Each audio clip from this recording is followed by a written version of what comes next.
శాంతి భద్రతలు పటిష్టంగా ఉంటేనే పెట్టుబడులు వస్తాయని ఏపీ సీఎం చంద్రబాబు అన్నారు. గూగుల్ సంస్థ కూడా అదే నమ్మకంతో ఏపీలో పెట్టుబడులు పెట్టేందుకు ముందుకు వచ్చిందన్నారు. సోషల్ మీడియా ద్వారా జరుగుతున్న నేరాలు పోలీసులకు సవాల్గా మారాయని, రాజకీయ ముసుగులో చేసే నేరాలను కూడా పోలీసులు కట్టడి చేయాలని సీఎం చంద్రబాబు అన్నారు.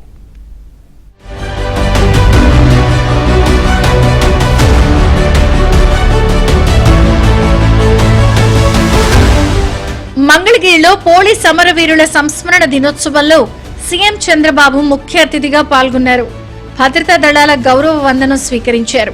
పోలీస్ అమరవీరుల స్తూపం దగ్గర ముఖ్యమంత్రి నివాళులర్పించారు. పోలీసు సంస్మరణ దినం ఫ్లాగ్ ధరించి ఫ్లాగ్ ఫండ్ కు విరాళం ఇచ్చారు.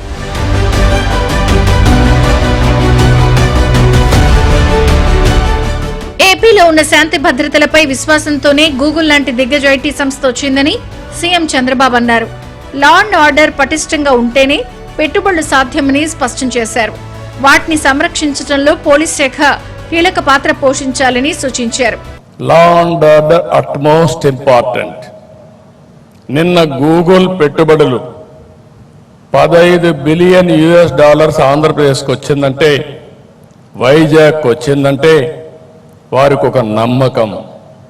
ఈ రాష్ట్రంలో లా అండ్ ఆర్డర్ ఉంటుంది, ఈ రాష్ట్రంలో అభివృద్ధి జరుగుతుంది, వారు పెట్టే పెట్టుబడులకు సేఫ్టీ ఉంటుందనే ఉద్దేశంతో అతిపెద్ద పెట్టుబడి ఆర్థిక సంస్కరణలు వచ్చిన తర్వాత మొట్టమొదటిసారిగా $15 billion data centre, artificial intelligence ఖర్చు పెట్టే పరిస్థితికి వస్తున్నారు.